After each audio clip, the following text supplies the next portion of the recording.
gosh. Oh my gosh. Come here.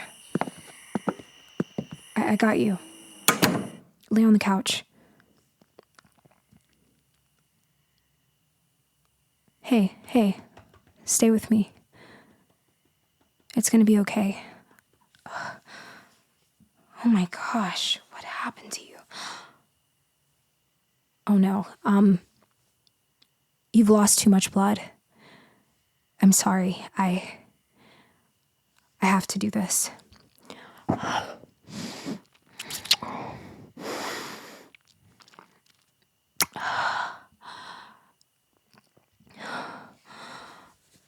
I have to strap you down.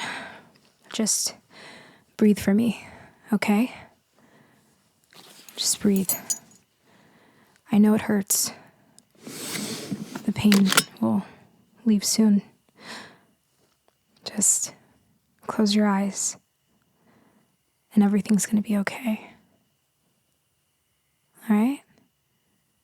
Everything is gonna be okay.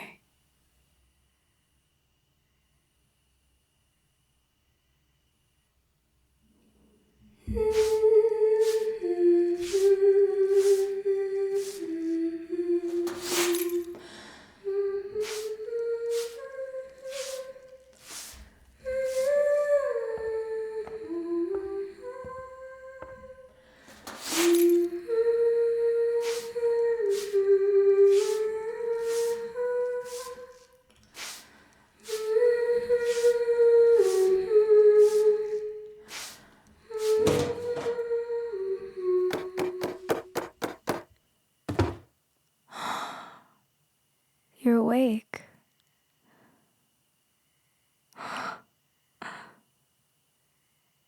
Let me see those eyes.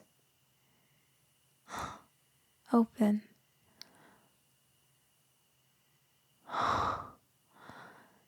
Beautiful. I need to check you.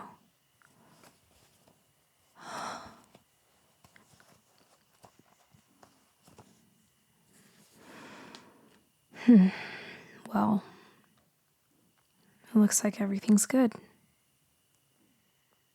What?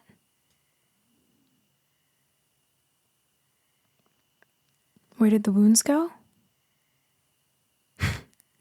Your body has healed itself. It's a thing. I know. You're scared, but don't worry. No one can hurt you ever again.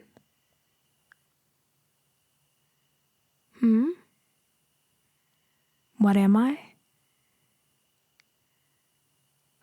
I'm just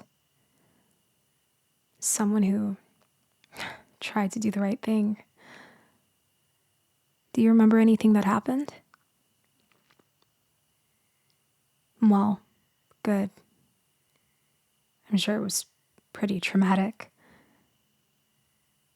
Over time, you'll get flashbacks, but if you must know, you were attacked. What did I do to you? I changed you. You were banging on my door, covered in blood, and you wouldn't have made it. So I did what I felt was right. And that's give you another chance at life. Although this isn't ideal, it's the only thing I could offer. Eternal life. Do me a favor and smile, please. There we go.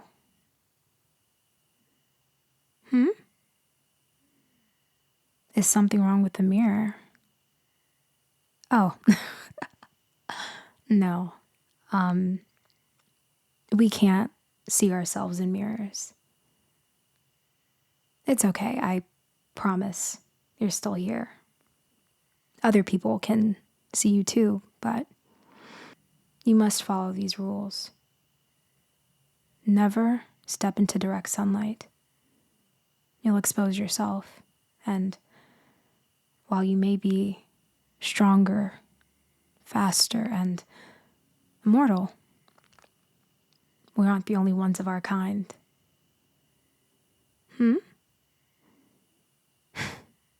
You can say the word.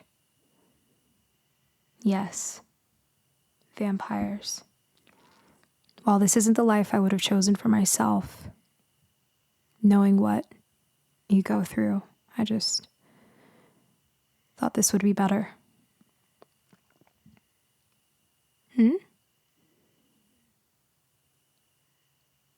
Oh, I can feel people's pain.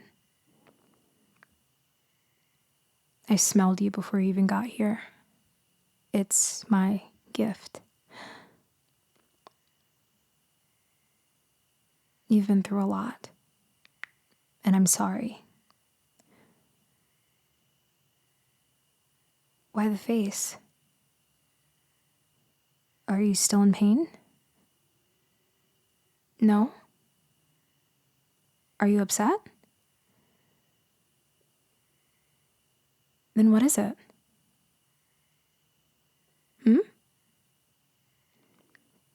What do I mean by that? What, me not choosing this life? Oh, well, because this isn't a life to me. There's a price to pay with the burden of immortality. Most of our kind has already chosen their forevers. I lost mine.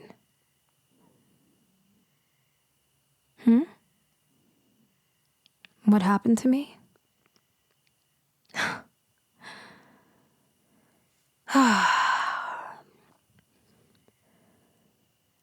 It was March 31st, 1909. Thomas Andrews, a British businessman and shipbuilder, announced a new construction venture in the New York Times. A ship that promised something no other. Aside from being one of the largest ships of its time, it was said that the ship was unsinkable. What a ridiculous claim. It's sad that today's humans haven't changed. Opulence and vanity before self-preservation. Anyways, it was launched by Harland and Wolff, a British shipbuilding and fabrication company in Belfast. May 31st, 1911, it was the talk of the city. Any and everyone knew about it. I was just a girl from New York. I was young and in love. His name was Dean DeMarco. It was an instant connection. I loved him and I barely even knew him. He had such kind eyes, ones where you just stare into them and somehow you find peace. After 3 years, he proposed. I said yes, of course. And to celebrate, he bought us tickets to the most grand voyage of our time, the unsinkable ship. For the next year, we fell deeper in love. We were planning our wedding, and I was looking forward to everything that came with marriage. We both said that we wanted kids. And we were so close. We wanted to travel the world first, and did just that. We took a brief trip to England. Didn't see much because we were so exhausted. On April 10th, 1912, we set sail on the ocean liner from Southampton with the intention of making it back to New York City. But that's not what happened.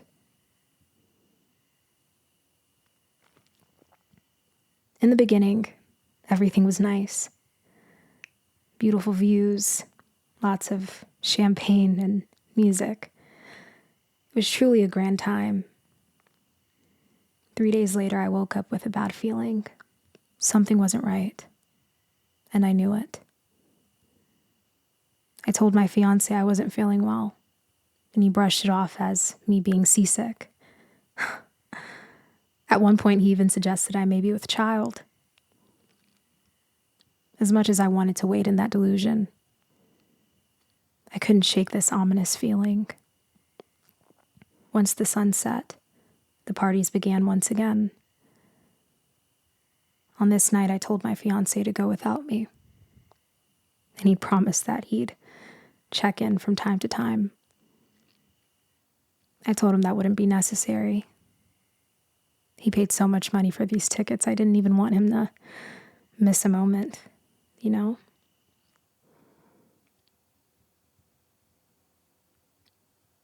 So after about 2 hours being alone in the room, I went outside to get some fresh air. The air was somber, and the sky was starless. I made my way to the railing, and I could see a shadow of a large object. The fog was so heavy I couldn't make out what it was. All I knew is that something was wrong. Really wrong. Next thing I know, panic ensued, and the chaos began. An iceberg, they said, and we were headed directly towards it. I couldn't move. I'm not sure I even blinked as I watched it all happen. I couldn't believe my eyes. The closer we got to the iceberg, the clearer my vision became. And I can't believe I'm saying this, but there were people there. No, I'm not talking about the guests on the ship. I'm talking about the iceberg. There were people already on it, waiting. We hadn't even collided yet. Once I heard them yelling to take cover, I ran as fast as I could to the first entrance. I was too late. We sideswiped the iceberg. You could hear the scratch of all the metal, the pipes bursting, one by one, the ice falling onto the ship, and even worse, the new passengers making their way on board. There were 12 of them, pale skin, red eyes.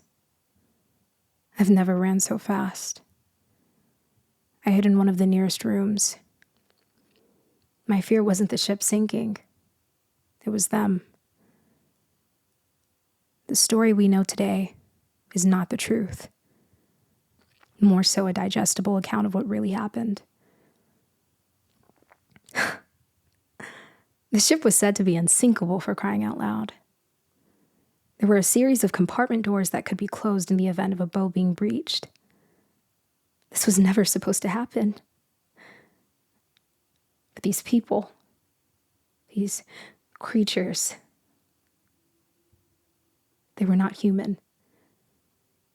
And in no way was I willing to accept that vampires had hijacked our voyage. They were fast. They were strong. And they were hungry. They flooded the ship. And as people were under the impression that this was due to an iceberg, they began fleeing to the safety boats. People were already dead, and we weren't even underwater yet. While many managed to get away on the boats, I searched for my fiancé. He was nowhere to be found. I even went into the flooded areas of the ship just to find him. Once I made my way back to the top floor, I could hear him shouting. And I saw them, all 12, surrounding him. He was begging them to let him live, pleading. And I immediately charged towards them. I heard Dean yell for me to stop. And they all looked at me. And before I knew it, they were all headed towards me. And that's when they stopped and looked back at Dean, as I did, only to see that he had a broken piece of glass in his hand and blood running down another. He yelled for me to run. And I knew that only one of us had a chance in that moment. And he was already dead. They grabbed him, and you can assume the rest. His last words were, "I love you. Run." So I did. Once I got to the railing outside, the ship began to split in half. I held on for dear life. I grabbed a vest and laid on a broken door once the ship sank. As I heard the screams go silent, I just broke down. In that moment, I had just realized that I had lost everything. He was my everything, and they took him away from me. The guilt and regret sank in. We were going to die one way or another, so why not together? He sacrificed his life for mine. And I ran.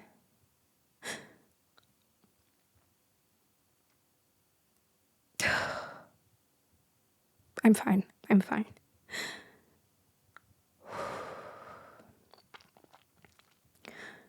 After what felt like hours, I was going in and out of consciousness. The water was too cold. My hair became stiff, ice forming down the length. I laid there hopeless and broken when a light graced my face. It was a flashlight, only followed with a glance of bright scarlet eyes. They were one of them. I begged the creature to just let me meet my fate, to take me too. Instead, it bit me. I was in excruciating pain. I don't remember much of that night. I woke up in a castle in Italy, surrounded by more vampires. And just like you, I couldn't see my reflection. Eyes were red, no blood in my veins. And while I wanted nothing more than to be with Dean, I had a new craving, something I wanted more than anything else. What was that? Blood. Speaking of which, I'm sure you're very hungry. I can help that. Here, drink. It's an acquired taste. Given I have no interest of existing in my immortality like a savage, I opted hunting animals rather than humans. I'm indifferent to human blood now. Have I ever taken human life? Well, I got that out of the way once I made my way back to the Atlantic. For months, I hunted each and every single one of them from that night. One by one. And I still don't feel like I've avenged him. The pain I inflicted upon them that night was nothing compared to the agony that I've felt since that night. Nothing will bring him back. And his story couldn't even be told. Why? Because it's easier to say that we all passed by sinking and freezing temperatures while being fed on by sea life, rather than telling the public that multiple passengers had no blood in their veins and bite marks similar to humans. The papers had a frenzy. They focused on the iceberg. Many movies and books were made. No living passengers to tell the real story. And obviously, I can't expose our kind. Humans are many things, and predictable is one of them. If they knew of us, they would find some way to exploit us. Most likely for military purposes. We'd be enslaved. So now I live a quiet life, alone, among the human, watching with envy. Why? Because they get to live, feel, grow old with someone, have children. I have nothing. People have already solidified their relationships. There's not many of us. So I have no one. It's been 111 years. And I feel no different than I did that night.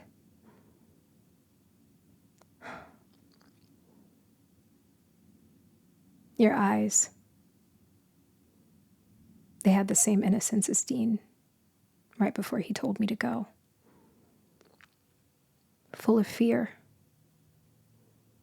but hope. I had to save you.